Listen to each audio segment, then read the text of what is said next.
तो हमारी आइडेंटिटी दबती है, अ पार्ट ऑफ मी जो कि हमेशा के लिए हिडन रह गई।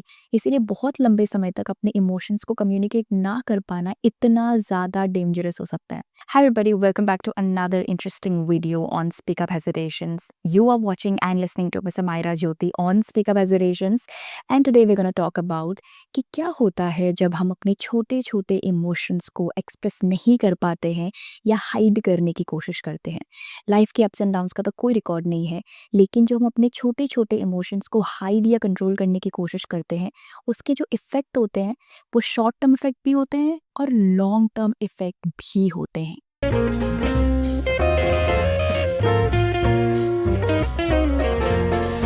अब जब भी हम शॉर्ट टर्म इफ़ेक्ट की बात करते हैं तो सबसे पहले आता है इमोशनल बिल्डअप। इमोशनल बिल्डअप यानी आपके इमोशंस का बिल्डअप।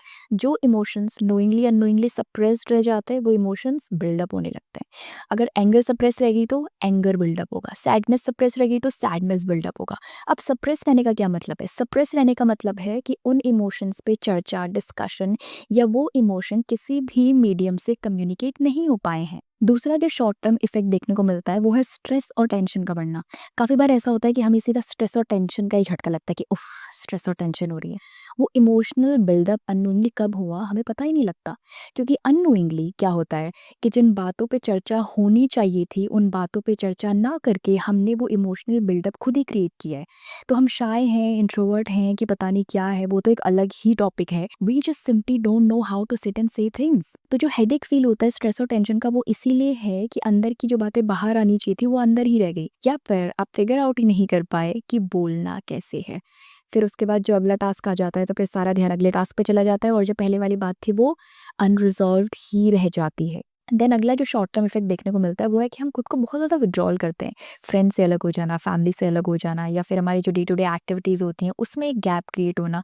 बेसिकली नेचुरली एक आइसोलेशन आने लगता है।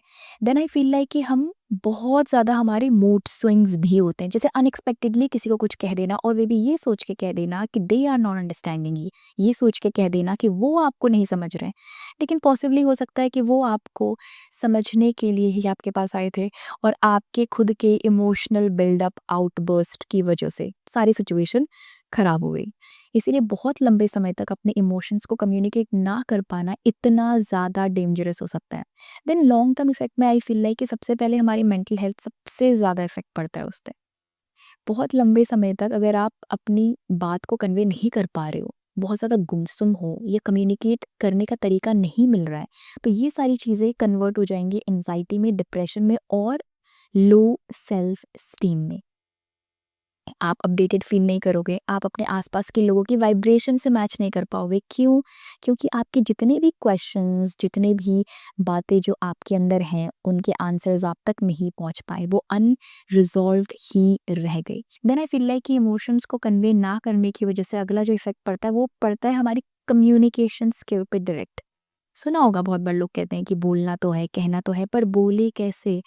तो कन्वे कर पाना भी एक कांस्टेंट प्रैक्टिस है और अपनी बात को कन्वे ना कर पाना भी एक कांस्टेंट प्रैक्टिस है।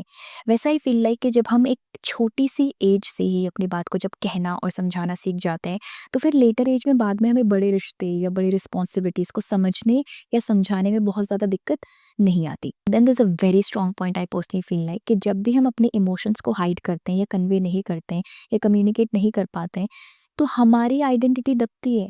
अ पार्ट ऑफ मी जो कि हमेशा के लिए हिडन रह गई, तो वो आइडेंटिटी बाहर आने की कोशिश करती है। जब हम अपने इमोशंस को हाइड करते हैं तो कहीं न कहीं वो आइडेंटिटी भी दबती है। अंदर ही अंदर एक स्ट्रगल फ़ील होता है, अंदर ही अंदर हम खुद से डिस्कनेक्ट फ़ील करने लगेंगे कि हम असल में हैं कौन? तो आई स्ट्रांगली फील लाइक कि अपने आप को एक सही तरीके से एक्सप्रेस कर पाना, एक्सप्लेन कर पाना, समझा पाना और किसी और की एक्सप्लेनेशन की डेप्थनेस को भी समझना, ये एक बहुत बड़ी पावर है। And if you have this power, ये पावर आपको खुद ही अंदर एक पावरफुल फीलिंग देगी, आपको खुद को एक पावरफुल फील कराएगी। Thanks for watching, I will see you in the another video. Bye for now.